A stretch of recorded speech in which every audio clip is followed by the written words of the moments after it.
Yung asawa ni Brown na si Opal, yung Brown natin sa malaking kulungan dyan, tapos yung black checkered, tapos yung isang feather na kapatid ni Ola sa nanay, mga kalapatids. Dito na tayo sa ating pagbibitawan. Sa likod lang to ng simbahan.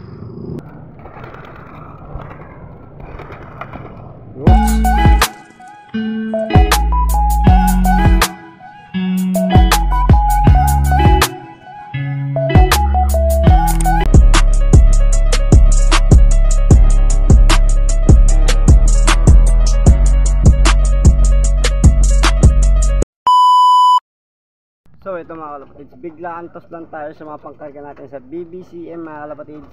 Bali hindi pa naman masisimula yung training ng BBCM, tayo ay mag-advance lang sa malapit na to. Ayan yung ating mga ibon.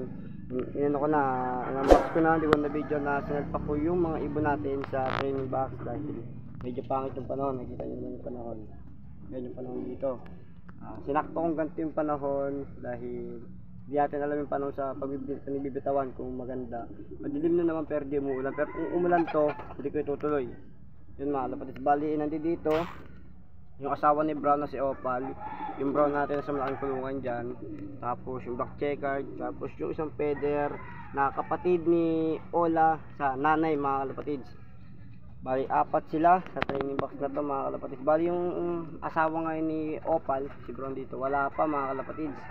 Kinarga ko yung kagabi, pauwian namin ngayon, wala pa siya mga kalapatids. Bali, ito ay waiting ako, pero itutos ko ito muna mga ibon na to dahil kung nakikita nyo may ibon sa labas yan. Paano ko yan, pa-viewing ko yun dyan, viewing ko. Bali, itutos ko muna to mga kalapatids, update ko na lang kayo. Itutos ko muna to mga ibon na to. Yun mga kalapatids, nandito na tayo sa ating pagbibitawan. Sa likod lang to ng simbahan. Kung taga Holy Spirit kayo pupuntang Fairview, yan alam na alam nyo to. Yan yung Petron dyan. Papuntang Paysaid yung pa ganon, pa kanan, pakaliwa papuntang Paysaid. Yung pa kanan naman papuntang Macdo mga kalapatids. Bali yan, pagpahingin ko lang muna sila. Yan yung ibon natin. Yan yung kapatid ni Ola. Pakita ko sa inyo isa-isa.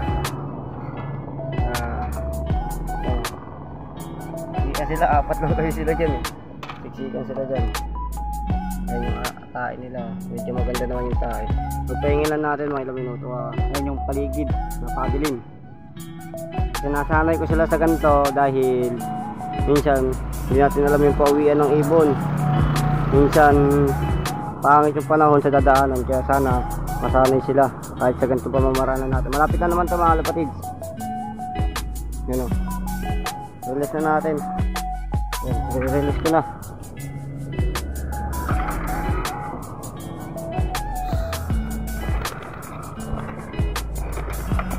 Yun.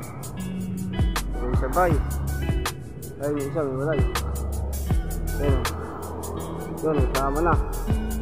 Ito, may walay yung isa. Yung ikot ng building. Diyan na yung papuntang simbahan na dyan. Simbahan. Ito, yung sila. Yung tatlo. Yung tatlo.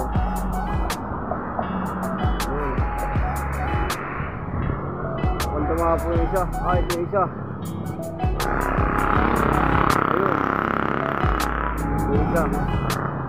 Watak. Ayun o. Dalawa.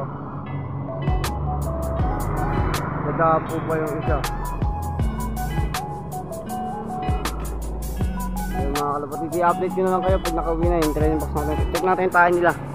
Medyo basa. Ayun o. Yung dropping nila medyo basa. Ito yung gamit natin na bike, yung kay Utol. May pa pala sila o. Nadapo pa.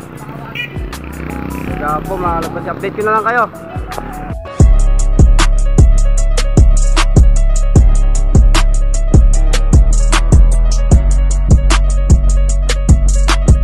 Yun mga kalapatids, kakarating ko lang. At ito, ang bad news.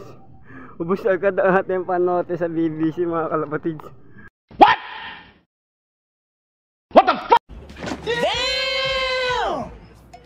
Walang lumusot maski isa. Pagbitaw ko sa tumulan. Inat yan. Ito yung asawa. Dapat tayo maski isa. Pag release ko ng ibon, saktong bumagsak yung ulan mga kalapatids. Aksidente nangyari. Doon ko lang binitawan yun ah. Doon, sa may, yan o, yan yung ano, sa likod niyan. Sa likod lang yan dito. Kaya tanawan lang talaga. Kaso naman, problema, di naman umuwi.